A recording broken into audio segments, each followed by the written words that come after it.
6:45. This is the Sri Lanka Broadcasting Corporation. The news edited by Lal Malarachi and read by Lavani Vijayatunga. First, we take a look at the headlines. The President instructs the officials to alleviate teacher shortages in schools in remote villages. New technology will be introduced to the farmers to increase their harvest. The GC Ordinary Level Examination 2020 will begin tomorrow. The National Program for the Establishment of Export Agricultural Zones begins. 748 more COVID-19 patients regain health, decreasing the number to 4,000. In news overseas, UN ambassador in Myanmar fired after anti-army speech. Those are the headlines, and now we move on to the details of the local news. President Gotabaya Rajapaksa instructed the relevant officials to alleviate long-term teacher shortages in schools in the villages. The President made these comments at the 12th Conversation with the Village program held at the Kulakadavala College premises at Kulakadavala in the Gomarang-Kadavala Divisional Secretariat Division in the Trincomalee district yesterday. The President instructed the education authorities to immediately call for applications to fill the vacancies in mathematics, science, English and computer technology that have existed in schools for a long time. New recruitments will be made for the certain subjects vacancies on the basis of 8 years of service in the same school where the appointments were made. The President also asked the officials to introduce new technology to farmers to increase their harvest as measures to alleviate poverty. More land is needed to grow crops. Therefore, suitable lands for cultivation should be identified as soon as possible. Increasing land productivity is equally important to increase yields. To this end, assist farmers to introduce modern technology, the President said. The Ministry of Education says the GCE Ordinary Level Examination 2020 will begin tomorrow in keeping with the COVID-19 health guidelines. Over 622,000 school and private candidates will sit for the examination at 4,513 centres throughout the island this time. At least 2 special examination centres will be set up in each district as a precautionary measure to accommodate COVID-19 infected candidates. The number of such centres has been increased in the Colombo district due to the high prevalence of COVID-19 cases in the region. Minister Professor G.L. Pires said the examinations department will release the results by June and resume the GC advanced level classes by July in keeping with the government's policy not to let the COVID-19 pandemic affect the lives of the youth. He said steps have been taken to ensure the health of the candidates sitting for the GC Ordinary Level Examination in consultation with the public health inspectors, medical officers and other health authorities in the area. The private candidates who have not yet received their admission cards so far can download it from the examination centre's website. Sri Lanka has registered 405 more positive cases of COVID-19 yesterday. As per the Health Ministry statistics, the total number of COVID-19 infections confirmed so far in the country now stands at 82,855. Recoveries from the virus, meanwhile, climbed to 78,373 yesterday as 748 more patients regained health. However, 4,018 active cases are still under medical care. Total lives claimed by the pandemic outbreak sits at 464 at present. This is the news from the Sri Lanka Broadcasting Corporation. And we continue with more local news. Director General of Health Services Dr. Asela Gunawardana states that it has been decided to prepare a preliminary draft of the Corona Victim Burial Guide. He said decision was taken when the relevant expert committee met yesterday to prepare guidelines for the burial of people who died of COVID-19 coronavirus infection. It was also announced that the final circular regarding the burial of COVID victims will be issued after identifying suitable places for burial. The Director General of Health Services further stated that suitable areas should be identified considering the groundwater levels. Samagi Janabalawegaya says that certain volumes of the Easter Sunday Commission report are incomplete. Opposition leader Sajith Premadasa has requested the government to immediately table the remaining volumes in the parliament. A working committee meeting of the party took place yesterday at its head office. Opposition leader Premadasa mentioned this to the media after the meeting. Meanwhile, senior lawyer Kanishka Vitharana points out that recommendations of a commission nominated by the president cannot be merely rejected. Such recommendations have a legal binding. And to conclude the local news, the headlines once again. The president instructs the officials to alleviate teacher shortages in school in remote villages. New technology will be introduced to farmers to increase their harvest. The GC Ordinary Level Examination 2020 will begin tomorrow. The national program for the establishment of Export Agricultural Zone begins. 748 more COVID-19 patients regain health, decreasing the number to 4,000. And that was the local news. A mother knows the pain of each member of the family. Siddhalepa, the trusted relief for aches and pains. An effective therapy for relief from cold, sneezing, flu, headaches, swelling due to toothaches, rheumatic, discomforts, and muscular aches and pains. Siddhalepa, the Vedha Mahatmya in every home. The main news story is brought to you by Siddhalepa Vedha Mahatmya. The main news story for this morning, the national program for the establishment of export agricultural zones in accordance with the Vistas of Prosperity policy commenced yesterday at the historic Kasagala Rajamahawihara in Hambantota under the patronage of Prime Minister Mahinda Rajapaksa. The Prime Minister planted a hybrid mango sapling initiating the Hambantota District Agricultural Export Village under the program. The Prime Minister also released fish into the Upper Aluthwawa and distributed seedlings of export crops including mango, kaju and pepper to the people of the area. In parallel to this program, the Sri Lanka Cashew Corporation has planned to cultivate 100,000 cashew seedlings in the Hambantota district in addition to other crops.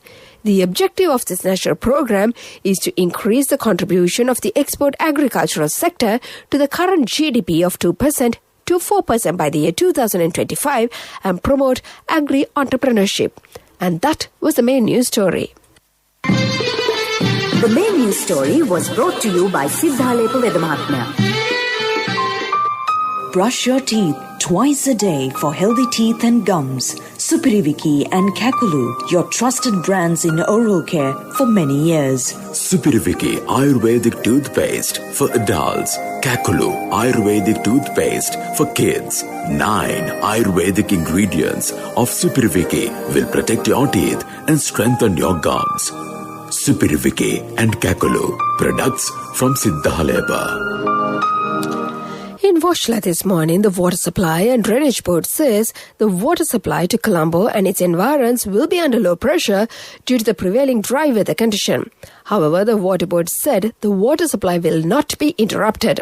The water level of Kalatuawa Reservoir has decreased by 30 feet. Duty officer of the Kalatuawa water supply system, Mahadava Lalit Amarathunga, has requested the people in Mipe, Paduka, Homagama and in the towns in the close-by areas to use water sparingly. And that came to you in Watch Light. World News. Brought to you by courtesy of... From the first step you take till the time we meet, the trusted leader prioritizes you always. All you need under one roof. People's Leasing, the trusted leader. Headlines of the world news. UN ambassador in Myanmar fired after anti-army speech. US approves single-shot COVID vaccine.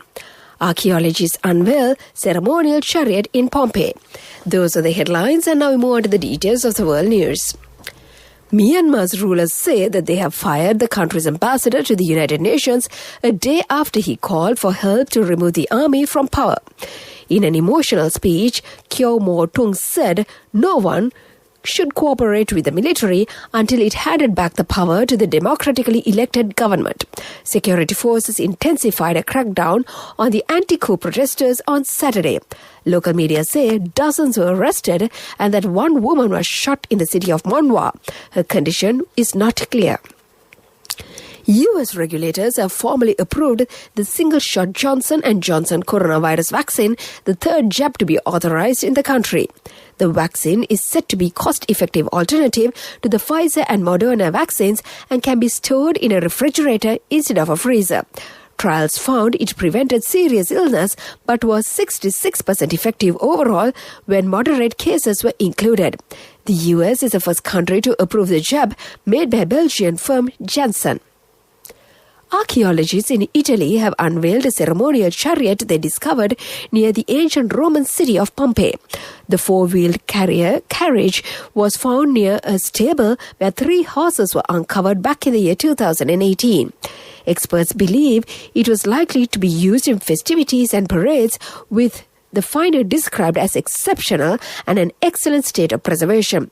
Pompeii, engulfed with the volcanic eruption of Mount Vesuvius in the year 79 AD, is an archaeological treasure trove. And to conclude the world news, the headlines once again. UN ambassador in Myanmar fired after anti-army speech. US approves single-shot COVID vaccine. Archaeologists unveil ceremonial chariot in Pompeii. And that was the world news. World News. Brought to you by courtesy of... From the first step you take till the time we meet, the trusted leader prioritizes you always. All you need under one roof. People's Leasing, the trusted leader. In development news, SLT Mobitel recorded yet another historic milestone by facilitating the Communication Regulatory Commission of Sri Lanka's Gamata Samnivedana project, which aims to empower rural areas with supreme connectivity solutions. The groundbreaking ceremony of the project took place at the hilltop village of Ihalagalagama in Ratnapura. The Gamata Samnivedana initiative champions the TIRA LRC's prime objective of powering Sri Lanka with 100% 4G broadband coverage. Understanding this national vision, SLT Mobitel, as a national telecommunication service provider, came forward to facilitate this project, as it also falls in line with the company's commitment to bridging the digital divide and leading the nation towards info, comm and knowledge-rich society. With that, we move on to sports news. The first Under-25 volleyball championship for the Galaxy Cup will be played from March 16th to the 27th in Galle, and the semi-finals and finals at the National Youth Centre Indoor Stadium in Maharagama. Boshing Lanka Investment, a foreign-based company in Colombo, being the main sponsor, had made a generous contribution to be given away as prize money. President of the Sri Lanka Volleyball Federation, Ranjit Siamlapiti, says that the total prize will be 3.4 million rupees. The winners of the men's and women's category will be presented with 1 million rupees each, while the runners-up will receive 500,000 rupees each, and the second runners-up team will receive 200,000 rupees each. This also happens to be the first ever championship by a foreign company towards the development of volleyball in Sri Lanka. That was the sports news. Business news coming up. Contributory deposit of 1,000 rupees from NSB when your child enters grade 1. Open a Hapan Children's Service account for your kid today. Higher interest. Conditions apply. Business News. Sponsored by National Savings Bank. The safest place for your money. In business news, Sri Lanka has raised the ceiling on loan-to-the-value ratios, allowing non-bank finance companies to provide a higher share of credit for older used cars as import controls imposed amid money printing. The central bank, in a direction to non-banking lenders, said finance companies would be allowed to loan up to 80% in respect of registered vehicles which would have been used in Sri Lanka for more than 1 year after first registration. Used car prices have also inflated over 30% in some cases. That was the business news. Economic news follows. Business News. Sponsored by National Savings Bank. The safest place for your money. Contributory deposit of 1,000 rupees from NSB when your child enters grade 1. Open a Hapan Children's Service account for your kid today. Higher interest. Conditions apply. Economic News. Courtesy of... Hello, Puta. Did you land already? We're in transit and our flight got delayed. How is Shani? Poor thing with her pregnancy. Calm down, everything is sorted. Why, I have my LOLC World Card with me. We are at the VIP lounge. LOLC Finance Credit Cards. Fuel the goodness in you. In economic news, the property value in the Colombo district has risen by 4.6% in the second half of the year 2020 from a year earlier, according to the land valuation indicator tracked by the central bank. Residential values had grown by 4.7%, commercial by 4.5%, and industrial by 4.6%. Compared to the first half of the year 2020, land values in the Colombo district had grown by 2.5%. That was economic news, and the weather report to conclude. Congratulations on your promotion. It will be our treat, huh? How about today? Oh no, I was just joking. It's fine. I have my LOLC credit card with me. Let's go out today. Introducing LOLC Finance Credit Cards. Fuel the goodness in you. And finally, the weather report. The midday pattern says, except for thunder showers in the evening or night at a few places in the Ratnapura, Gaul and Mathura districts, mainly fair weather will prevail elsewhere over the island. Misty conditions can be expected at some places in the central, Sabaragamuwa, Uva and western provinces, and in the Gaul and Mathura districts during the morning hours. And before we conclude this bulletin of news, let's get back to the headlines once again. The President instructs the officials to alleviate teacher shortages in school in remote villages. New technology will be introduced to farmers to increase their harvest. The GC Ordinary Level Examination for the year 2020 will begin tomorrow. The National Program for the Establishment of Export Agricultural Zones begins. 748 more COVID-19 patients regained health, decreasing the number to 4,000. In news overseas, UN ambassador in Myanmar fired after anti-army speech. And with that, we conclude this bulletin of news. And now it's back to your Sunday morning host, my good friend Mario, to brighten up your day.